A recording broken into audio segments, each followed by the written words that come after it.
Сәлеметсіздер ме, құрметті әріптестер? Бүгін біз қазақ тілі және әдебиет пәні, сонымен қатар ағылшын тілі мұғалімдері 4 аудан Медеу, Наурызбай, Алмалы аудандары жиналып, тәжірибе бөлісу вебинарына бас қосып отырмыз.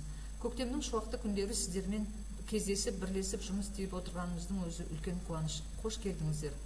Авторлық бағдарлама жұмыстың түрлері: авторлық бағдарлама, таратпа материалдары, диктант жинақтары және электрондық оқулық болып бөлінеді. Авторлық бағдарламаның түрлері: элективті курс, факультативтік сабақтар және таңдау курстар екені белгілі. Менің аты жөнім Жүсіпова Гүлжахан Төлешевна. Бүгінгі менің ұсынып отырған әдістемелік құралымның тақырыбы 6 сыныптарға арналған диктанттар жинағы. Әдістемелік құралдың мақсаты оқушылардың функционалдық сауаттылығын арттыра отырып, қазақ тілінде тіл нормаларын сақтап, сауатты жазуға үйрету. Сонымен қатар әдістемелік құралдың міндеттері оқушылардың функционалдық сауаттылығын арттыруды көздейді, мәтінді мұқият тыңдап сақ болуға үйретеді, тез шешім қабылдауға үйретеді. Сонымен қатар оқушылардың сөздік қорын байытады. Диктант жазудың өзектілігі бүгінгі күнде өте жоғары. Біріншіден, тілдік сауаттылық дамытады. Диктант жазу барысында оқушылардың сөздік қоры кеңейіп, грамматикалық ережелерді дұрыс қолдану қабілеті артады. Жазбаша жұмыстар сөздерді сауатты қолдануды, сөйлемдерді дұрыс құрастыруды үйретеді. Сонымен қатар зейінді қою және тыңдау дағдылары диктант тыңдалым және жазылым дағдыларын дамытуға көмектеседі. Оқушылар мәтінді түсініп тыңдай отырып, дұрыс жазуға мүмкіндік алады. Үшінші, ойлау қабілеті. Жазбаша мәтінді түсініп жазу барысында оқушылардың логикалық ойлауы дамып, ойларын нақты және жүйелі түрде жеткізуге дағдыланады. Сіздер білесіздер, әдістемелік нұсқаулық 2023 жыл 24 жылдары осы әдістемелік нұсқаулық бойынша бөлімдік жиынтық бағалау жұмыстарын бақылау, практикалық шығармашылық жұмыс, жоба, эссе, диктант, мазмұндама, шығарма, тестілеу түрінде өткізуге болады. Авторлық жұмыс қазақ тілі мен әдебиет пәні бойынша бөлімдік жиынтық бағалауды диктант жазу арқылы өткізуге арналған. Келесі бетте сіздерге мысал ретінде көрсетіп отырмыз. Диктанттың мәтінімен қатар оларға грамматикалық тапсырмалар ұсынылған және диктанттың соңында 15 балға арналған дескрипторлар мен критерийлер көрсетіледі. Енді өзімнің сөзімді қорытындылай келе, айтатыным, барлық сұрақтарына жауап беруге дайынмын және осы авторлық бағдарламаны сіздермен бөлісемін. Келесі сұрақтарыңыз жоқ болса, келесі сөз кезегін менің әріптесім 29 мектептің қазақ тілі және әдебиет пәнінің мұғалімі Құзыбаева Гүлжан Жақыпбекқызына беремін.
Қайырлы күн, әріптестер. Мен Құзыбаева Гүлжан Жақыпбековна, Медеу ауданы 29 жалпы білім беретін мектептің қазақ тілі мен әдебиет пәні мұғалімімін. Педагог зерттеуші. Менің элективті курс бағдарламамның тақырыбы Қазақстан мұражайлары 4-ші сыныпқа арналған оқыту қазақ тілді емес мектептерге арналған. Қазақ тілін оқыту бағдарламасы өзге тілді мектептерде оқушылардың сөйлеу дағдыларын қалыптастыруды мақсат етеді. Бағдарлама оқушылардың айтылым, тыңдалым, оқылым және жазылым дағдыларын дамыту арқылы олардың коммуникативтік қабілеттерін арттыруды көздейді. Қазақстан мұражайлары элективті курсы оқушыларды Қазақстанның тарихымен, археологиясымен және географиясымен таныстырып, ұлттық құндылықтарды дәріптеп, еліміздің патриоты болуға тәрбиелейді. Бағдарлама оқушылардың қазақ тілінде ойларын жүйелі әрі тиянақты жеткізу дағдыларын дамытуға бағытталған. Бұл курс 34 сағат көлемінде 4 сыныптарда оқытылып, тарих, дүниетану және қазақ тілі пәндерімен байланыс орнатады. Тақырыбының өзектілігі біртұтас тәрбие бағдарламасын іске асыру мақсатында Қазақстан жәдігерлері болып саналатын Қазақстан мұражайлары туралы ақпарат үнемі қажет және ешқашан өз құндылығын жоғалтпайтын ұлттық құндылықтарымызды дәріптейтін тақырып. Қазақстан мұражайлары туралы тақырыптың өзектілігі қаншама уақыт өтсе де, ешбір қоғамдық, әлеуметтік өзгеріске ұшырамайтын, үнемі сұранысқа ие, зерттеу объектісі ретінде ақпараттық толықтырулар арқылы өзектілігін жоғалтпайтын мемлекеттік стратегиялық нысан болып табылады. Бағдарламамның мақсаты оқушыларды Қазақстан мұражайларымен терең таныстыра отырып, айтылым, оқылым, жазылым, тыңдалым дағдысын дамыту және қалыптастыру. Міндеттері оқушылардың қазақ тілі пәнінен алған білімдерін жетілдіре отырып, ғылыми зерттеу жұмысын жасауға үйрету, оқушыны шығармашылық ізденіс дағдысына бейімдеу. Оқушыларды Қазақстан мұражайларымен таныстыру, оқушының бойында айтылым дағдысын қалыптастыру. Осы бағдарламадан күтілетін нәтижем Қазақстан мұражайлары туралы толық ақпарат алады, Қазақстан мұражайлары туралы оқудың маңыздылығын түсінеді, коммуникативтік айтылым дағдысын қалыптастырады, отансүйгіштік, патриоттық сезімі қалыптасады және дүниетанымы кеңейеді. Осы бағдарламаның мазмұндық бөлімін 4 бөлімге бөлдім. Бірінші бөлім Қазақстан мұражайлары, барлығы 9 сағат, 8 сағат теория, 1 сағат тәжірибелік сағат. Екінші бөлім тарихи мұражайлар, барлығы 13 сағат, 7 сағат теория, 1 сағат тәжірибелік сағат. Үшінші бөлім өңірлік мұражайлар, барлығы 5 сағат, 2 сағаты теория, 3 сағаты тәжірибелік сағат. Төртінші бөлім тарихи мәдени мұражайлар, барлығы 7 сағат, 3 сағаты теория, 4 сағаты тәжірибелік сағат. Осы 34 сағатты бір жылға бөліп, тақырыптармен, мақсатмен барлығына күнтізбелік жоспар жасалынды.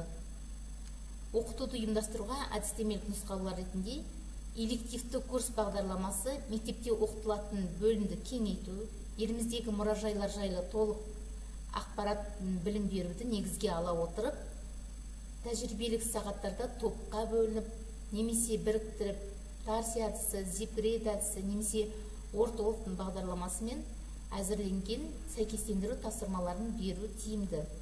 Бұл тәсілді қолдану арқылы өз шешімдерін нақтылау, тұжырымдауға бағыт береміз. Жиынтық бағалау тапсырмаларын тест жұмысы, өзіндік жұмыс, кесте мен берілген сәйкестендіру тапсырмалар түрінде ұсыну мүмкіндігі бар. Тапсырмаларды құрастырғанда жеңіл тапсырмадан бастап, біртіндеп күрделендірген дұрыс. Менің элективті курс бағдарламам осындай. Тыңдағандарыңызға рахмет.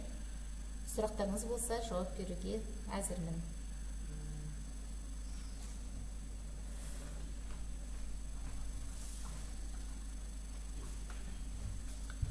Келесі сөз кезегін, құрметті әріптестер, номер 29-шы мектептің ағылшын тілі пәні мұғалімі Көбентаева Гүлбаршын Бақтыбекін ала береміз.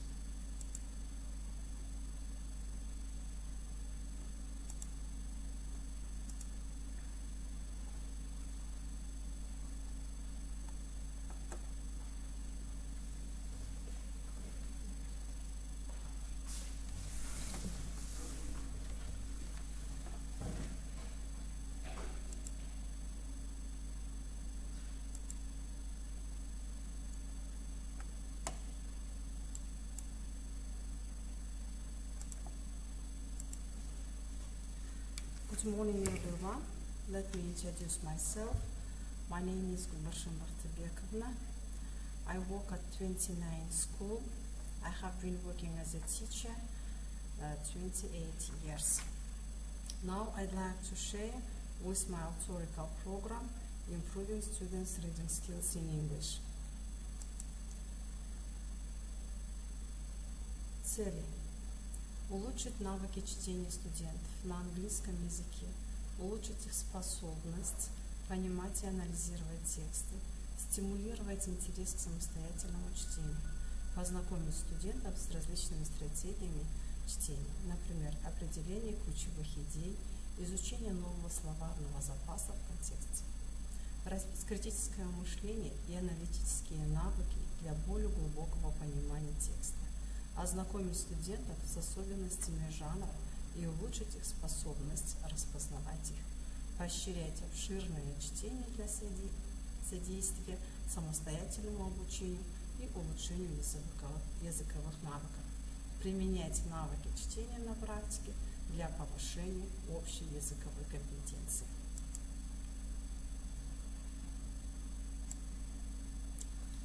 The outsourced program Improving Students' Reading Skills in English is designed to develop intermediate student skills in reading, analyzing, and understanding text in English.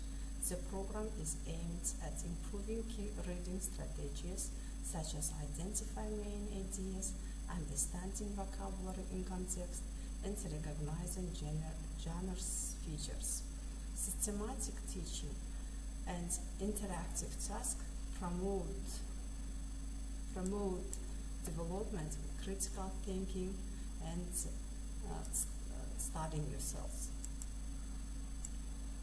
Программа включает разнообразные и увлекательные материалы для чтения, от информационных до художественных текстов, что помогает расширить кругозор учащихся и стимулирует их интерес к чтению. Каждое занятие сочетает теорию и практику, обеспечивая эффективное применение стратегий. Актуальность программы обусловлена тем, что владение английским языком является важным навыком в современном мире для достижения успеха в учебе и карьере. Завершив курс, учащиеся обретут уверенность в своих навыках чтения и создадут прочную основу для изучения самостоятельного обучения.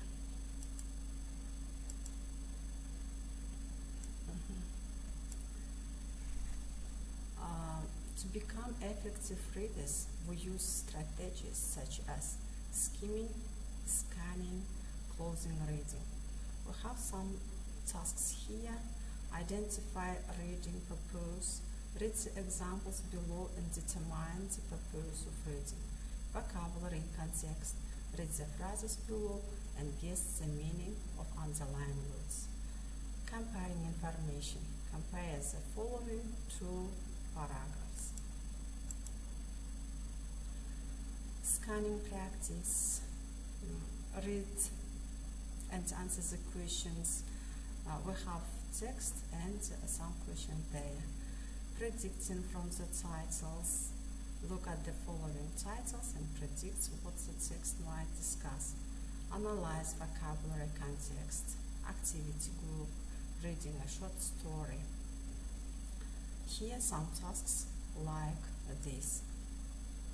Ожидаемые результаты. У учащихся развивается способность самостоятельно читать и понимать текст на английском языке. Учащиеся проявляют повышенный интерес к чтению на английском языке. Программа повысит общий уровень владения языком учащихся, что позволит им эффективно применять в реальных жизненных ситуациях. И, конечно же, чтение улучшает критическое мышление и аналитические навыки. Conclusion. Чтение – важный навык для изучения английского.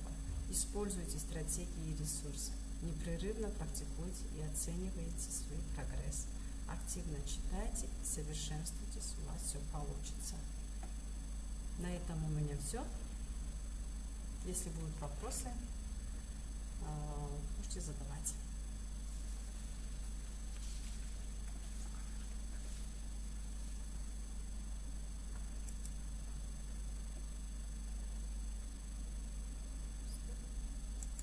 Recording stopped.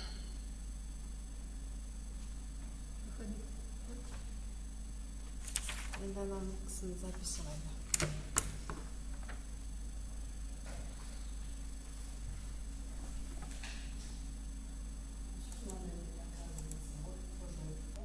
Все, что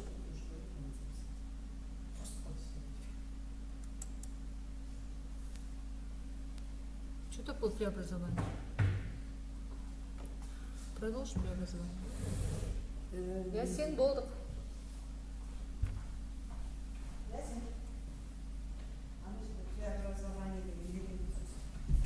Что такое преобразование? Все, мы закрыли.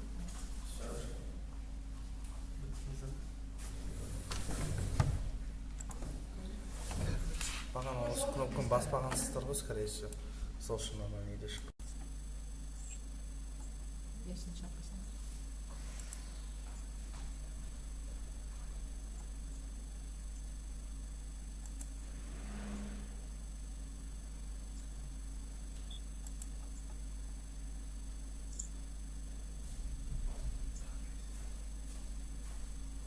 Следующую надо мне презентацию открыть. Надо свернуть эти 3 презентации. Как мне экран?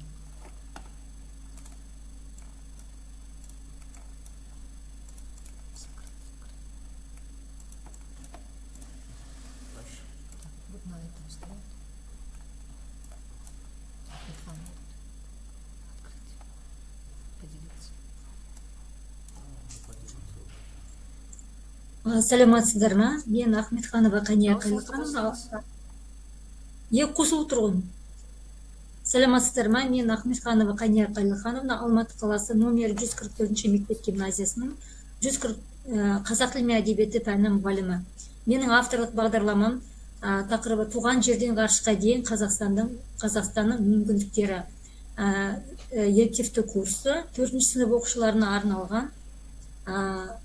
Бұл авторлық жұмыс қазіргі заманғы білім беру жүйесіне оқушылардың тілдік дағдыларын дамытумен қатар, олардың туған еліне деген сүйіспеншілігін арттыру, ұлттық құндылықтарды дәріптеу және табиғатты қорғау деген жауапкершілігін қалыптастыру маңызды міндеттердің бірі болып табылады. Осыған байланысты туған жерден ғарышқа дейін Қазақстанның мүмкіндіктері атты авторлық бағдарлама бастауыш сынып оқушыларының қазақ тілін меңгеру деңгейін арттырумен қатар, олардың зерттеушілік қабілеттерін, шығармашылық ойлауын, танымдық қызығушылығын дамытуға бағытталған. Бағдарламаның мақсаты бұл авторлық бағдарлама оқушыларының қазақ тілін меңгеру деңгейін арттырумен қатар, олардың танымдық қызығушылығын дамыту, туған елдің мәдениеті, табиғаты, экологиясы, ғылымы және болашағы туралы білімдерін кеңейтуге бағытталған. Бағдарлама оқушылардың тілдік дағдыларын жетілдіре отырып, олардың зерттеушілік қабілеттерін дамытуға, қоршаған ортаға деген жауапкершілігін қалыптастыруға және болашақ мамандықтар туралы ойлауға ықпал етеді. Бағдарламаның міндеттері: оқушылардың Қазақстан туралы білімдерін кеңейту, туған жеріне деген сүйіспеншіліктерін арттыру, қазақ тіліндегі сөздік қорын байыту, сөйлеу, жазу және тыңдау дағдыларын дамыту, ұлттық құндылықтарды дәріптеу және олардың күнделікті өмірде қолдану дағдыларын қалыптастыру, табиғат құбылыстары мен қоршаған ортаны қорғау мәселелерін талқылауға үйрету, түрлі мамандықтар туралы түсінік беру және олардың маңызын көрсету, ғылым, ғарыш және болашақ технологиялары туралы білімдерін кеңейту, шығармашылық ойлау, зерттеу және ақпаратты жұмыс істеу дағдыларын жетілдіру. Бағдарламаның өзектілігі: қазіргі жаһандану дәуірінде жас ұрпақты тек қана ана тілін меңгеру ғана емес, сонымен қатар қоршаған ортаны тануы, экологиялық санасының қалыптасуы, ғылым мен технологияларға қызығушылығы маңызды. Бұл бағдарлама оқушылардың жан-жақты дамуына бағытталған.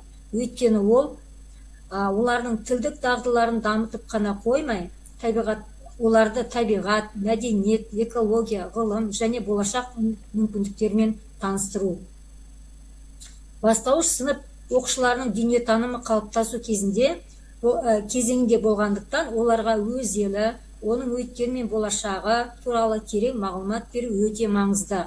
Осы бағдарламаның көмегімен оқушылар еліміздің мәдени мұрасын сақтауға, экологиялық мәселелерге бей-жай қарамауға және болашаққа саналы қадам жасауға үйренеді.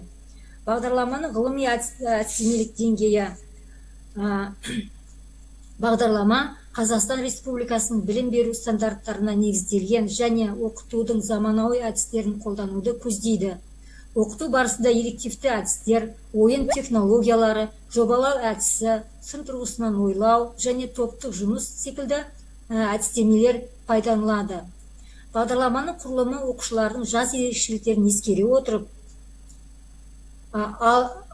отырып жасалған, ал оқу материалдары қызықты әрі қолжетімді түрде ұсынылады.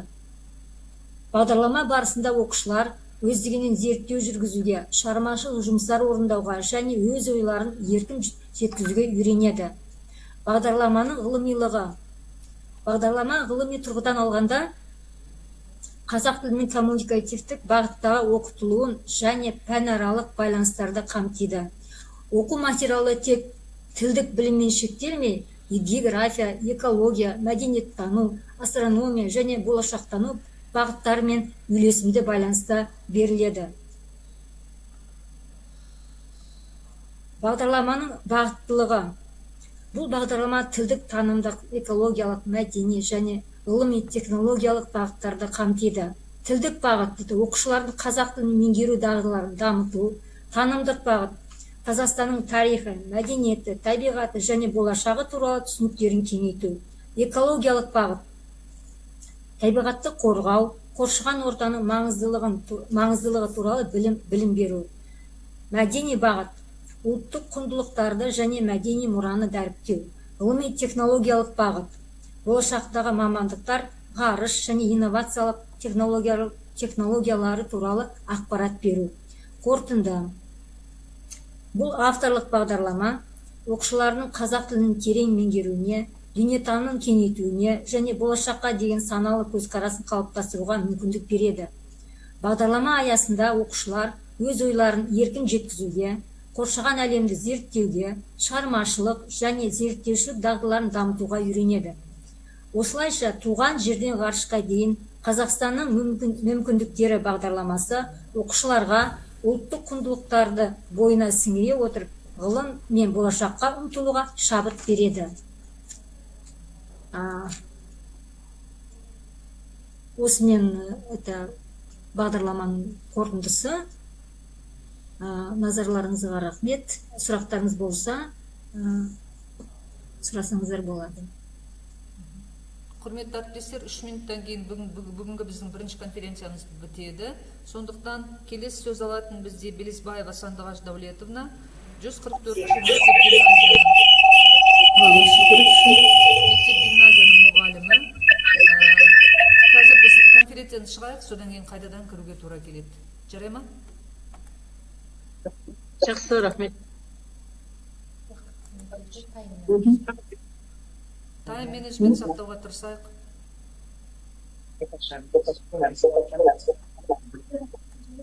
Шығып қайта кіреміз ғой.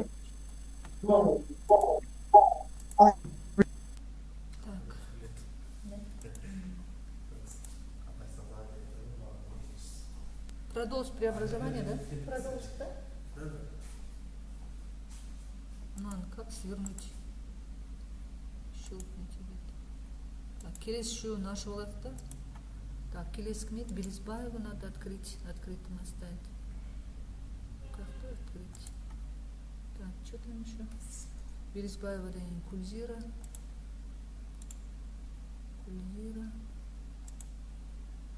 Потом Кульзира Дангин, Али Кулова, да? Запись қосып беріп кетіңізші, пожалуйста. Алишева. Мәнің бәр жағылып жатырмын сонда. Ана менің записім так нәрсе жүріп. Сіздер Zoom-ға кірген информациясы бар. Сосын адресті саламыз. Онdan Instagram'da көшіп салатыншыңыз.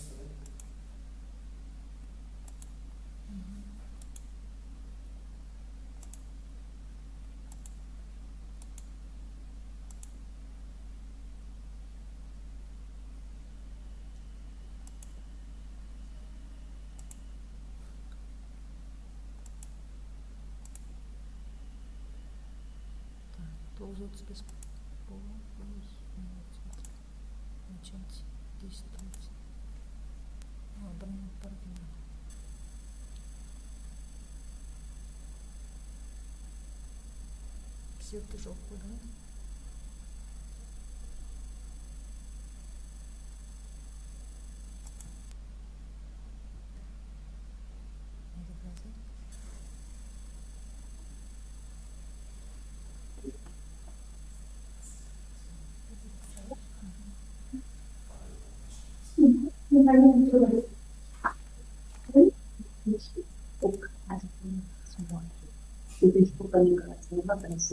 мына не ноутбуктың қосылмай қалды ғой жаңа көрсетіп тұрады. Recording in progress. Бағанағы неге Сіздер қараңыздар, Белесбаева Сандығаш Дәулетовнаның презентациясы ашылды. Сөз кезегін сол кісіге береміз. Сандығаш, бастай беріңіз. Қазір тұра тұрыңыз. Тақта көрініп тұр ғой. Қазір көрсетейін. Презентация көрініп тұр ғой, сізге бастай беріңіз. Презентация мынадан көрінбей қалды. Сәлеметсіздер ме, құрметті әріптестер. Мен Белесбаева Сандығаш Дәулетовна, Алматы қаласы Алмалы ауданы номер 144 гимназиясының қазақ тілі мен әдебиеті пәнінің мұғалімі. Мен авторлық бағдарламаның тақырыбы қазақ халқының мәдени мұрасы және оны сақтау. Бағдарламаның мақсаты қазақстанның мәдени мұрасын мақсатында 7 сынып оқушыларына қазақ халқының тілдері, өнері, әдебиеті, киімдері мен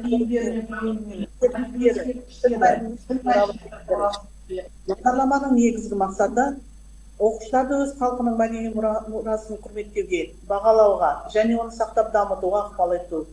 Бағдарламаның басты мақсаттары қазақ халқының мәдени мұрасын терең түсіну және бағалау. Оқушылар қазақ халқының мәдени мұрасы туралы толық түсініп алып, оның ұлттық өмірдегі орнын, маңыздылығын бағалайды. Ұлттық дәстүрлерге сақтау қажеттілігін ұғындыру. Оқушылар ұлттық дәстүрлердің әдет-ғұрыптардың маңызын түсініп, оларды сақтаудың маңыздылығын сезінеді. Қазақ халқының өнер мен музыкалық мұрасына қызығушылықты арттыру. Қазақтың дәстүрлі өнерін, музыкасын және ұлттық киімдерін танып, олардың мәдени құндылығын бағалайды. Қазақ әдебиеті мен фольклорын зерттеу арқылы ұлттық рухты дамыту. Оқушылар қазақ әдебиеті фольклоры арқылы ұлттық рухты дамытады. Оқушылар қазақ әдебиеті фольклоры арқылы өздерінің тарихы мен ұлттық рухты қалыптастырады. Қазақ тілдің мәдениеттегі орны мен маңызын түсіндіру. Оқушылар қазақ тілдің мәдениеттегі орны мен маңызын, тілдің дамыту үрдістерін, оны сақтау қажеттілігін түсінеді. Қазақ халқының тарихи ескерткіштері мен олардың сақталу зерттеу. Оқушылар тарихи ескерткіштерді зерттеп, олардың мәдени мұрадағы орны мен сақталуының маңыздылығын біледі. Бағдарламаның міндеті қазақ халқының мәдени мұрасының негізгі құрамдас бөліктерін таныстырады. Оқушылардың қазақ халқының мәдени мұрасының түрлерін және материалдық және рухани жақтарын түсіндіріп, әрбір құрамдас бөлікке қатысты білімдерін кеңейту. Ұлттық дәстүрлерді зерттеу. Қазақ халқының дәстүрлері мен әдет-ғұрыптарының маңызын, олардың қоғамдағы рөлін түсіндіру, оқушылардың ұлттық құндылықтарды құрметтеуге тәрбиелеу. Қазақ халқының өнер мен музыкасын зерттеу. Қазақтың ұлттық өнері, музыкалық аспаптары мен ән-күйлер мәдениеттегі орны мен маңызын түсіндіру, оқушылар ұлттық музыканы бағалауға үйрету. Қазақ тілінің мәдени мұрадағы орнын түсіндіру, қазақ тілінің дамуы мен оның мәдени мұрадағы маңызын зерттеу, тілдің сақталу мәселелері бойынша білім беру. Қазақ халқының қолөнері мен ұлттық киімдерімен таныстыру. 5. Қазақтың қолөнері мен ұлттық киімдерінің тарихы мен мәнін ашу, олардың қазіргі кезеңдегі маңызы мен құндылығын көрсету. Бағдарламаның өзектілігі, маңыздылығы мен оның қажеттілігі. Қазіргі уақытта Қазақстан тәуелсіздігін жариялап, ұлттың өзіндік мәдениетін жаңғырту кезеңінде ұлттық мұраларды сақтау мен оның болашақ ұрпаққа жеткізу мәселесі өзекті болып отыр. Қазақ халқының мәдени мұрасы, тарихи ескерткіштер, тіл дәстүр, мәдениет ғұрыптар, музыка, қолөнер және әдебиет ұрпақтан ұрпаққа мұра болып қалатын асыл қарқа болып табылады. Сондықтан да осы мұраны сақтау, оны қазіргі заманғы жастар арасында насихаттау маңызды. Назарларыңызға рахмет сізге. Келесі сөзді біз Наурызбай ауданы 186 жалпы білім беретін мектептің мұғалімі, педагог зерттеуші Байғазиева Күлзира Есеновнаға береміз.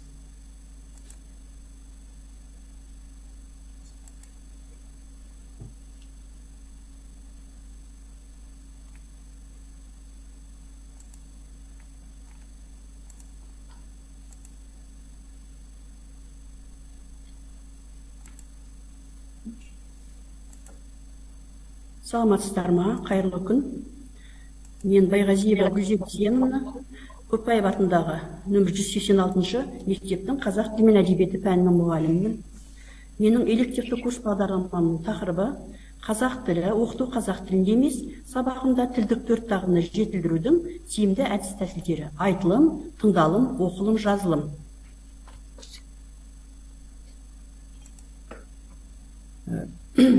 Бағдарламаның міндеттері: тыңдалым дағдысын дамыту, білім алушыларды түрлі мәтіндер мен тапсырмалар арқылы тыңдалым дағдысын дамытуға үйрету, тыңдалған мәтіннің мазмұнын түсінуге, негізгі ойды анықтауға, ақпаратты дұрыс қабылдауға машықтандыру, тыңдалған мәтіннен ақпаратты сұрыптап өз пікірін білдіруге дағдыландыру, сөйлесім дағдысын дамыту, білім алушылардың тілдік жағдайларда еркін сөйлесуге, қарым-қатынас жасауға, сұрақ қою және жауап беру дағдыларын қалыптастыру, тақырыптар бойынша сұхбаттар, пікірталастар жүргізу, өз ойын дәлелдеп айту дағдысын дамыту, әлеуметтік және мәдени жағдайларда тиімді сөйлесу тәсілдерін үйрену.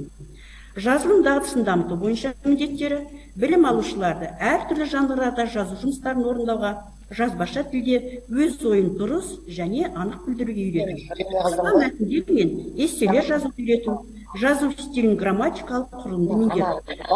Оқылым дағдысын дамыту бойынша білім алушыларды түрлі жанрдағы мәтіндерді оқуға және олардың мазмұнын түсініп, саралауға үйрету. Кітаптар мен мақалаларды оқып, негізгі ойды табу, мәтінге қатысты сұрақтар құрастыру. Оқылған материал бойынша пікір білдіруге, талқылауға дағдыландыру.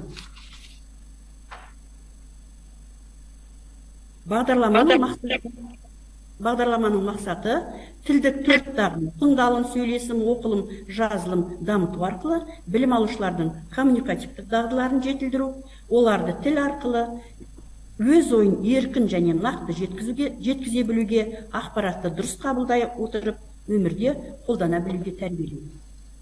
Авторлық бағдарламаның жаңалығы: бағдарламада білім алушыларға арналған интерактивті және шығармашылық тапсырмалар қолданылған.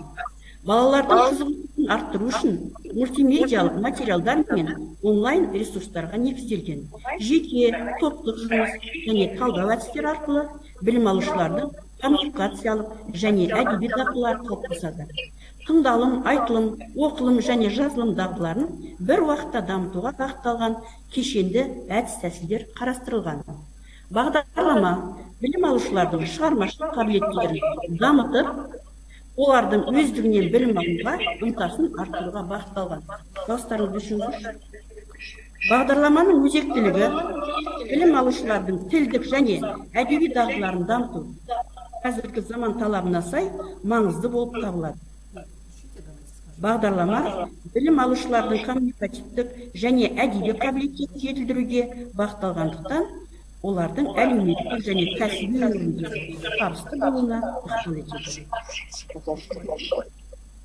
Тілдік және әдеби дағдыларды дамыту арқылы білім алушылардың жалпы білім деңгейі артады.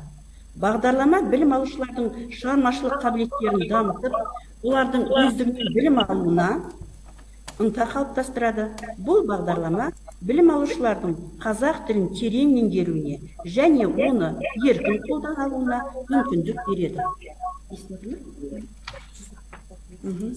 Дауыстарыңызды түсініңіздерші. Бағдарламаның жүзеге асыру формасы: бірінші, оқытуды ұйымдастыруға арналған әдістемелік нұсқаулар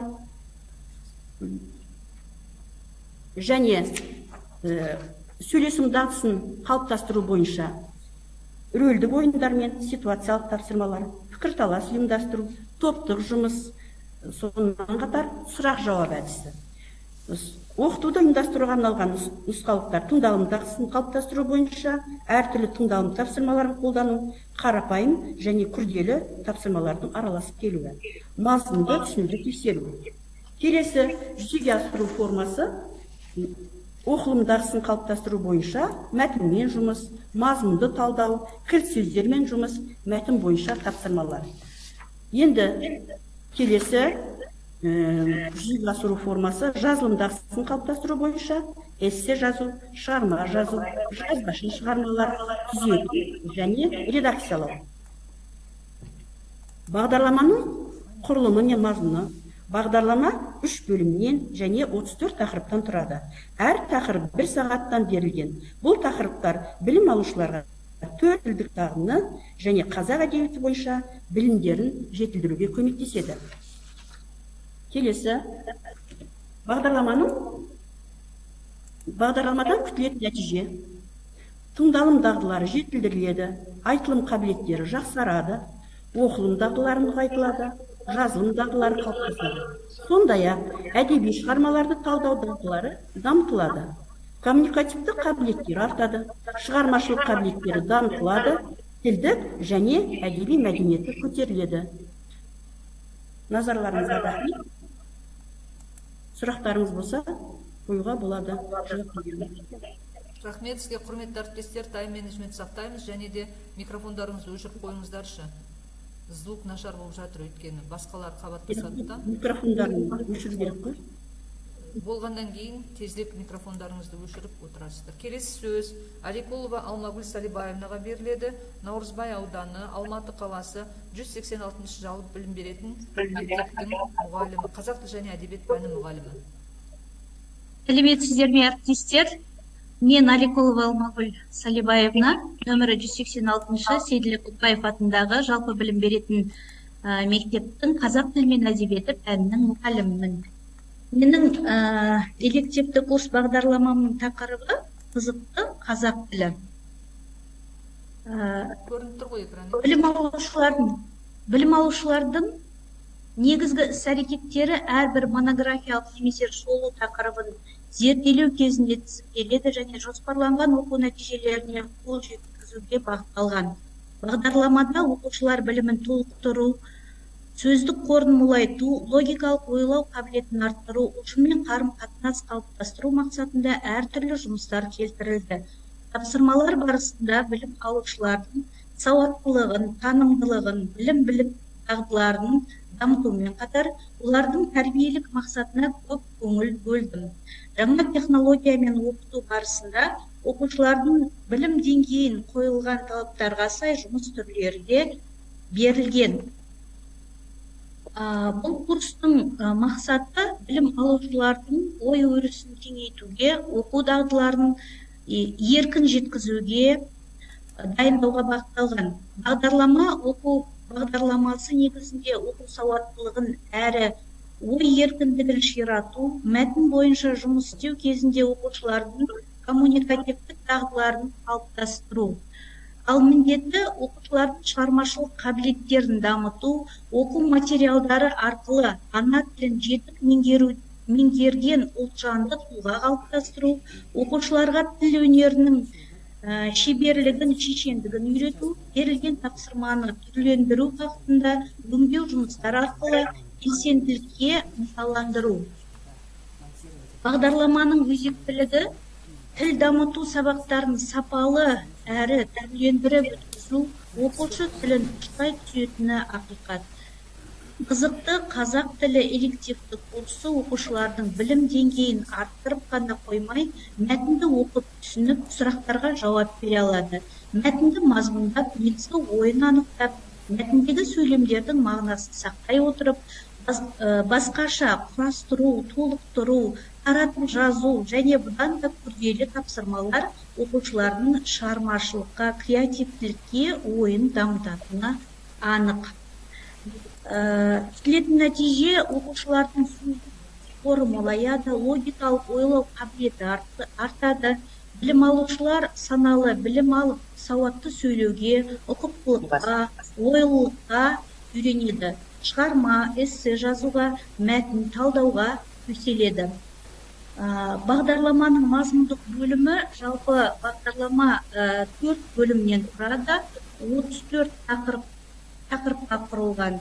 Бірінші бөлім сөз мәдениеті 8 сағат, екінші бөлімге мәтін өрнектері 8 сағат, үшінші бөлім сөйлеу стилі 10 сағат, төртінші бөлім мәтіндік жүйе 8 сағатқа құрылған.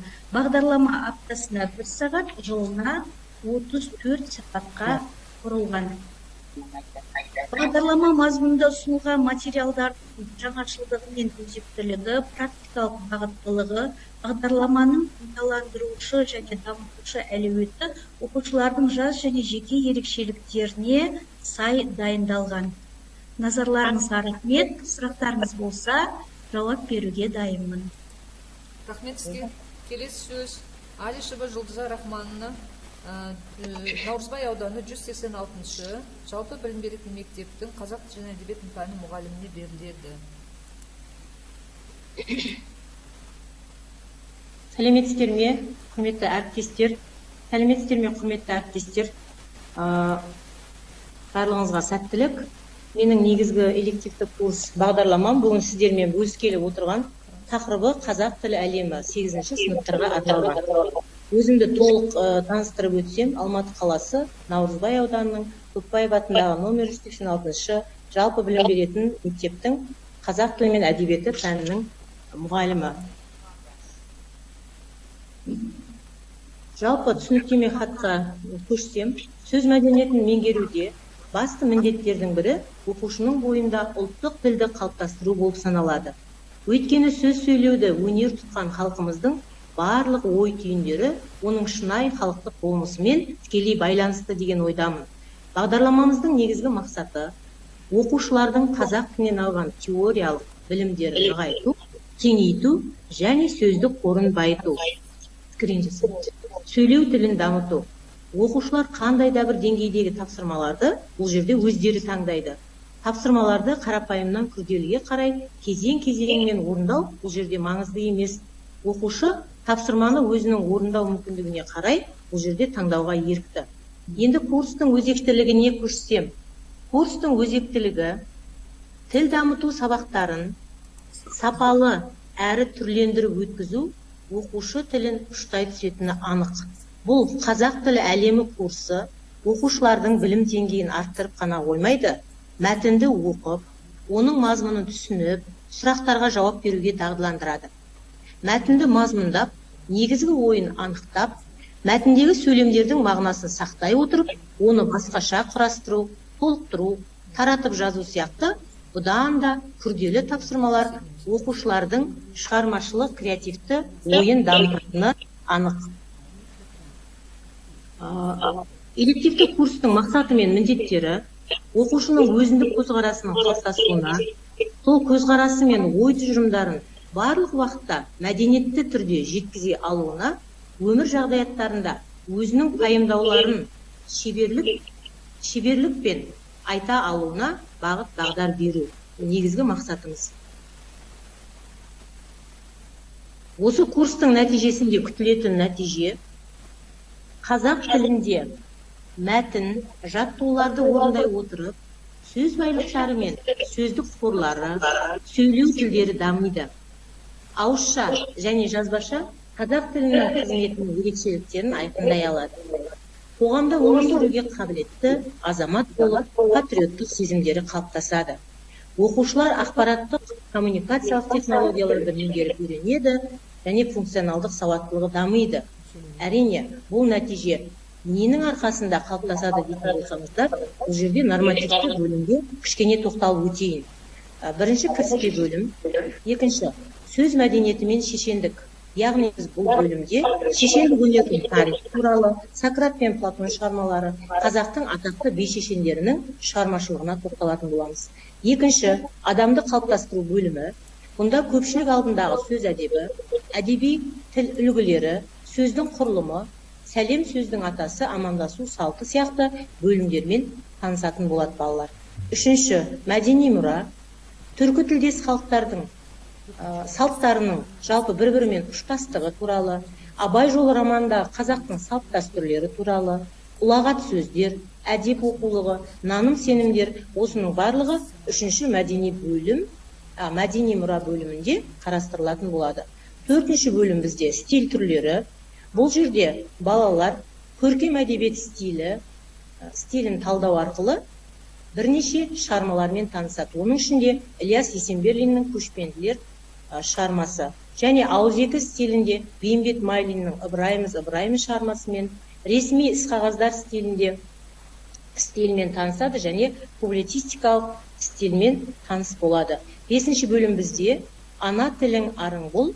Бұл жерде жалпы тіл бүкіл ұлттық сананың, ұлттың шынайы көрініс екендігін балаларға ұқтыруға мүмкіндік бар. Тілге құрмет, елге құрмет бөлімдері арқылы. Жалпы осы элективті курс бағдарламасын оқу арқылы білім алушылар неге қол жеткізеді? Бірінші, оқушылар сөйлеу мәдениетін ажырата білуге, сауатты жазуға үйренеді. Ауызша сөйлеу тілін, сондай-ақ сөздік қорын дамытады.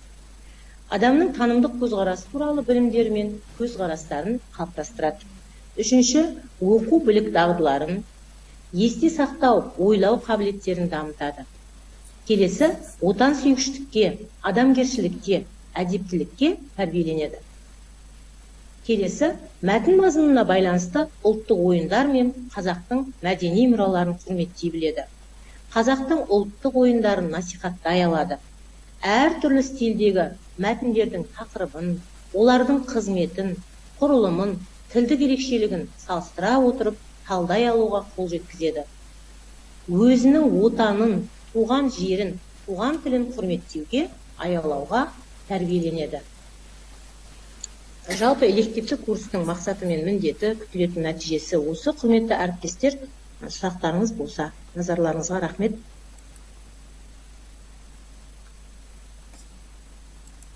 Келесі сөзді Түрксіб ауданы 76 жалпы білім беретін мектептің қазақ тілі және әдебиеттің пәні мұғалімі Құжаева Бақытгүл Асқаровнаға беріледі.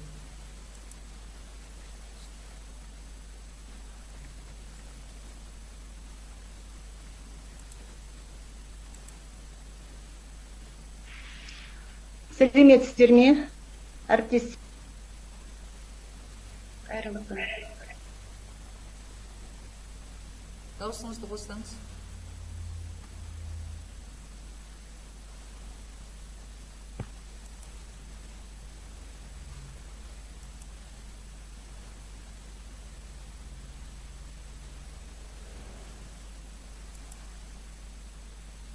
Дауысыңыз қосылмады.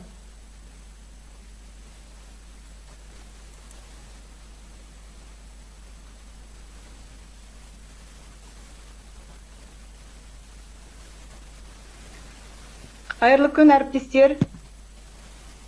Естілді ма? Естіліп тұр, бәрі айта беріңіз. Өте жақсы, рахмет. Қайырлы күн, әріптестер. Бүгін күніміз сәтті өтсін. Баршаңызға, бастарыңызға амандық, отбасыларыңызға береке, дендеріңізге саулық беремін. Еңбектеріңіз жана берсін. Енді өзіме келетін болсам, менің аты жөнім Құжаева Бақытгүл Асқаровна, нөмірі 76 жалпы білім беретін мектептің қазақ тілі және әдебиет пәнінің мұғалімімін, педагог зерттеуші. Енді менің бағдарламамның аты, ол мәтінмен жұмыс жасалу методологиясы 8-ші сыныптарға арналған. Бұл бағдарламамның басты мақсаты жаңартылған білім стандартына мазмұнына сәйкес қазақ тілі пәнінің оқытудың негізін функциялары 4 дағды бойынша, яғни тыңдалым, оқылым, жазылым, айтылым оқытуға негізделген. Қазақстан Республикасының жалпыға бірдей беру стандартына, ережелеріне, бағдарламасына сай коммуникативтік оқу әдістері мен білік дағдыларына іске асыру мақсаттарында, оқу мақсаттарына және әр мысалы сәйкес динамикалық даму бағытына жасалып ұсынылған.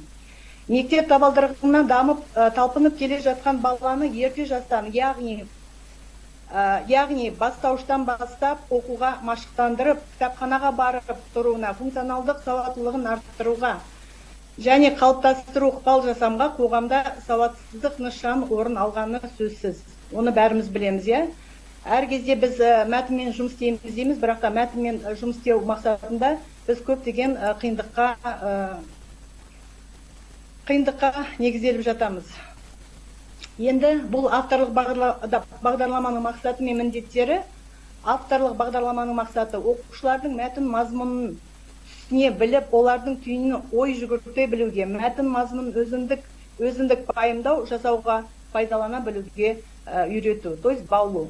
Авторлық бағдарламаның міндеттері: оқылым стратегиясының оқу функционалдық сауаттылығын қалыптастыру, мәтіндерге өз тұжырымын жасай отырып белсендік таныту, шығармашылық тұрғыда ойлау, шешім қабылдау алуға даярлау, тілдік жағдаяттарға қарым-қатынасқа түсе алуға даярланған білдіретін және құзыреттілік қалыптастыру жолдарын қарастыру, ана тілін жетік білетін, ұлттық мәдени құндылықтарды бағалай алатын тұлға даярлау. Бұл осы бағдарламаның мақсаты. Келесі, бұл бағдарламадан біз қандай нәтижені күтеміз? Біріншіден, мәтін көтерілген мәселені талдай отырып, негізгі ойды анықтай алады. Екіншіден, коммуникативтік жағдайға сай ғылыми және халықаралық терминдерді орынды қолданады. Диалог, монолог, полилогта өз ойын дәлелдеп жүйе жеткізе алады. Оқылым стратегияларын комментарий жасап, іріктеп, оқып, талдап оқып, сауатты қолданылады. Оқылым және тыңдалым дағдылары бойынша мәтіннің мазмұнын түсінеді, практикада қолдана алады. Ана тілін жетік білетін, ұлттық мәдени құндылықтарды бағалай алатын тұлға қалыптасады.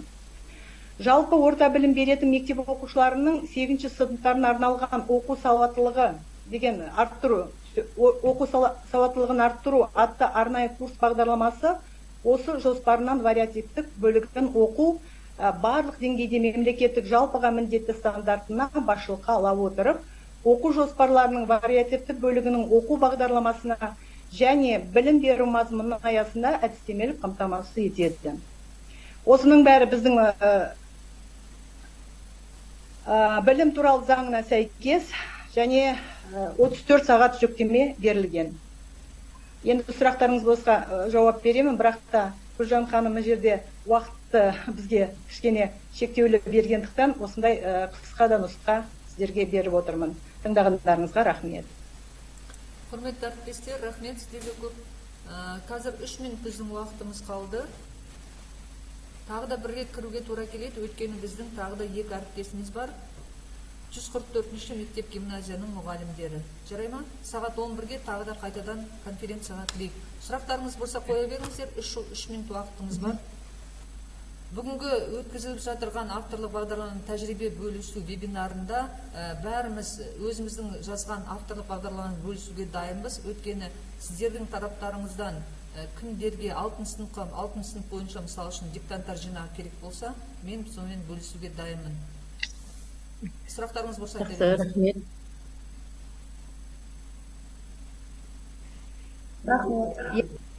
Тарапынан айтайын деп отырмын.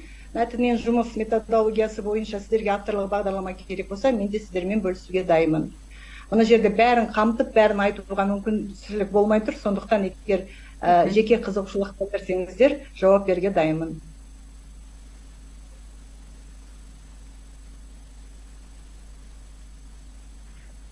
Тағы да 2 минут уақытымыз бар. Сұрақтарыңыз болса айта беріңіздер.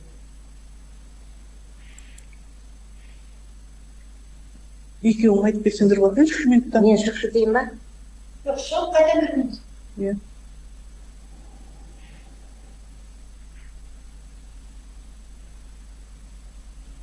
Онда шығып қайта кірейік.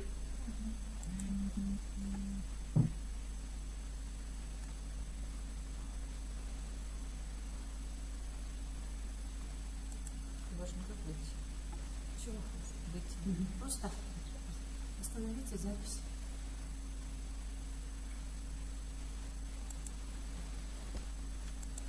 Recording stopped.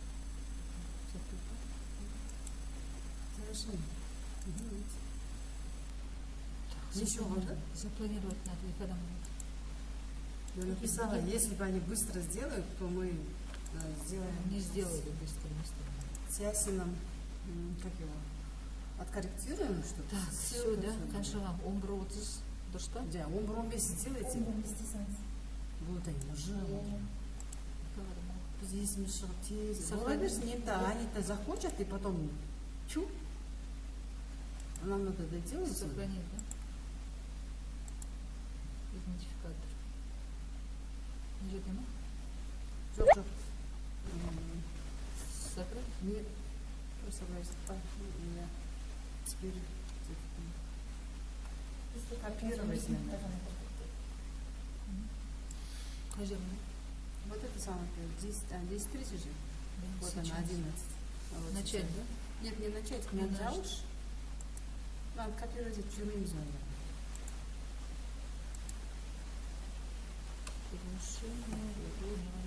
WhatsApp.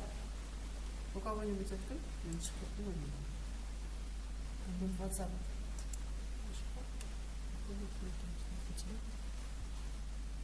Я вышла, мне ваш план. У кого-то открыть. Прямой.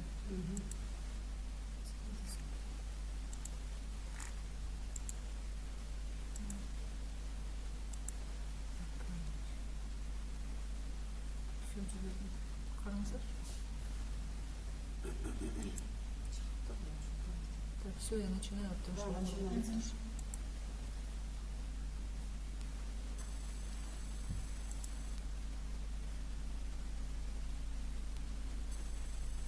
Последний, да? Иә.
Сол авторы.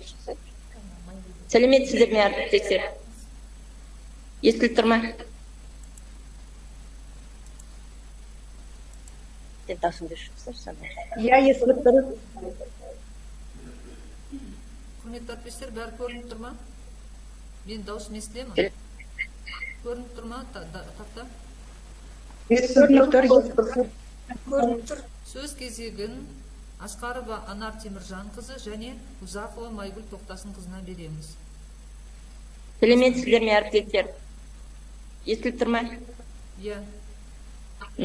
Жақсы.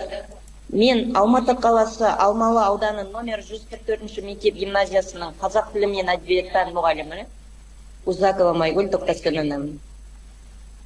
Өз сөзімді жүзді баласағының сөзімен бастағым келіп тұр.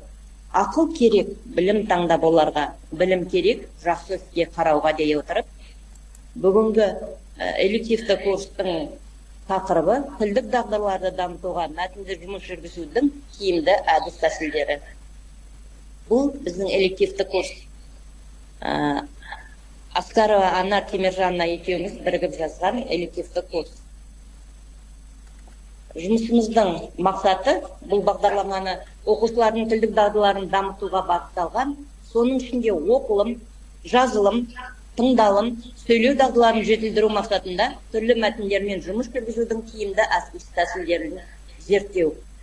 Пәннің негізгі мақсаты оқушылардың мәтінмен жұмыс жасау арқылы тілдік дағдыларын дамытып, олардың шығармашылық қабілеттерін арттыру.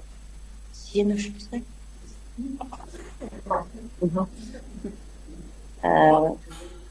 Берілген бағдарламаның өзектілігі қазіргі білім беру жүйесінде тілдік дағдыларды дамыту маңызды міндет болып табылады. Бұл бағдарлама оқушыларды мәтіндермен дұрыс жұмыс жасауға үйретіп, олардың ойлау қабілеттерін дамытуға көмектеседі. Әсіресе ақпараттық қоғамда мәтінмен жұмыс жасау өте маңызды. Өйткені мәтіндер арқылы білім алудың негізі қаланады. Бұл бағдарлама оқушылардың тілдік дағдыларын қалыптастыруға үлкен ықпал етеді. Жұмыстың ғылыми әдістемелік деңгейі. Recording in progress. Жаңашылық ретінде мәтін жұмыс жүргізудің жаңа әдіс тәсілдері ұсынылады. Бұл әдістер оқушылардың мәтіндермен өзара әрекеттерін арттырып, оларды терең талдауға мүмкіндік береді. Мысалы, мәтін жан-жақты талдау арқылы оқушылар оның құрылымын, негізгі ойларын, автордың көзқарасын түсінеді. Сонымен қатар, мәтіндер арқылы жаңа әдіс тәсілдерді қолдану оқушылардың шығармашылық қабілеттерін дамытады. Бұл бағдарлама дәстүрлі оқыту әдістемелерін салыстырғанда жаңаша, себебі ол оқушыларға мәтіндермен еркін және тиімді жұмыс жасауға үйретеді. Ары қарай мен өзімнің әріптесіме сөз беремін.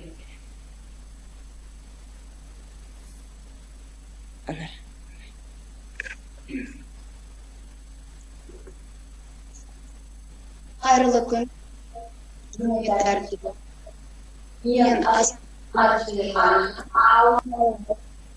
144-ші мектеп гимназиясының қазақ тілі мен әдебиет пәнінің мұғалімі, зерттеушімін. Біздің осы жаңағы берілген бағдарлама бойынша күтілетін нәтижелермен қорытындысын мен таныстырамын сіздерге. Яғни осы бағдарламаның нәтижесі оқушылардың мәтіндермен жұмыс жасаудың дағдыларын арттыру. Олар мәтінді дұрыс түсініп, талдай алады, автордың көзқарасын түсініп, өз пікірлерін білдіре алады. Сонымен қатар оқушылардың коммуникативтік және шығармашылық дағдылары дамиды. Бұл бағдарлама оқушыларға мәтіндерді талдауды және өз ойларын дәлелдеуді үйретеді. Сонымен қатар олардың сіздің ойын және шығармашылық қабілеттерін арттырады. Осы бағдарламаның қорытындысы оқушылардың тілдік дағдыларын дамытуға арналған тиімді әдістер тұрады. Мәтінмен жұмыс жасау олардың аналитикалық, сыни және шығармашылық ойлау қабілетін дамытуға ықпал етеді. Бағдарлама және оқушылардың жалпы дамуына маңызды рөл атқарады. Бізге осы дайын білеміз әріптестер, әрқайсымыздың уақытымыз өте аз болады, жетпей жатады. Сондықтан да осы бағдарлама бізге осы Майгүл Тоқтасынова екеуміз қалай ғана тиімді болса екен деп ойлап, сондықтан да біз жаңағы 34 сағаттан көбінесе бізде факультативный жұмысқа уақыттар кетіп қалады, іздейді қымызды. Сондықтан да осы қымызды дайындап, жаңа талапқа сай дайындап, жаңа бағдарламаны жазып, әртүрлі әдіс тәсілдерді қосып, ұсынып отырмыз. Яғни біздің уақытымыз тапшы болғандықтан бәріміз де бірге түсінеміз, бәріміз бір кемедеміз дегендей. Сондықтан да әріптестер бәрімізге сәттілік тілеймін. Бәріңізге назарларыңызға рахмет. Денсаулығыңыз мықты болсын. Сау болыңыздар. Осы ұйымдастырушы апайға үлкен рахметімізді айтамыз. Денсаулығыңыз мықты болсын. Бәріңізге шыдамдылық, творчестволық табыс тілеймін. Сау болыңыздар. Рахмет көп. Енді 1-2 минут брифинг, ал сұрақтарыңыз болса бір-біріңіздерге қоюға болады. Құрметті әріптестер, сонымен қатар біз қазір осының бәрін корректировать етіп, жаңағы видеоматериалдарды реттейміз. Сондықтан бұйрық, оның ішінде хаттама, оның ішінде номер 3 форма, барлығы жаңағы құжат күйінде дайындалып, бірінші гационтадан жаңағы қол қою рәсімінен өтеді. Оған 1-2 аптадай уақыт болады. 1-2 аптадан кейін ғана сіздерге дайын документтерді беруге дайын боламыз. Сол кезде ссылка қалай дайын болады, сол ссылкаларды чаттан шықпаңыздар әзірге. Сол чатта барлығы рәсімделеді. Көрсетіледі, айтылады, түсіндіріледі. Сұрақтарыңыз бар ма?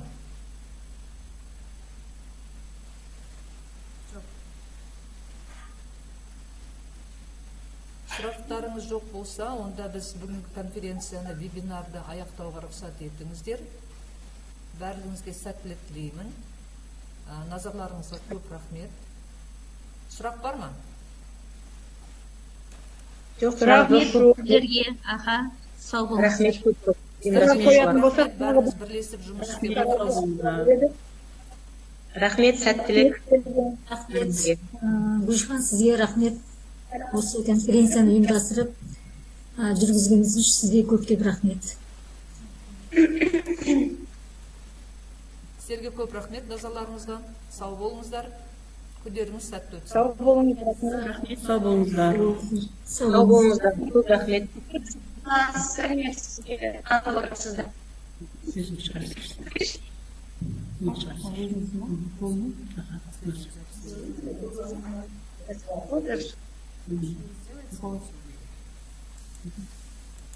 Recording stopped.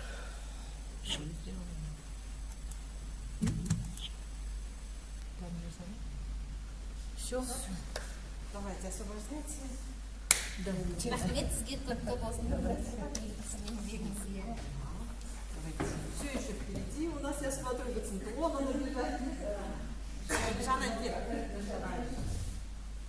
Представляешь, қаншалар жасады, еңбек бір жылда, еще надо еще доказывать, что ты писал.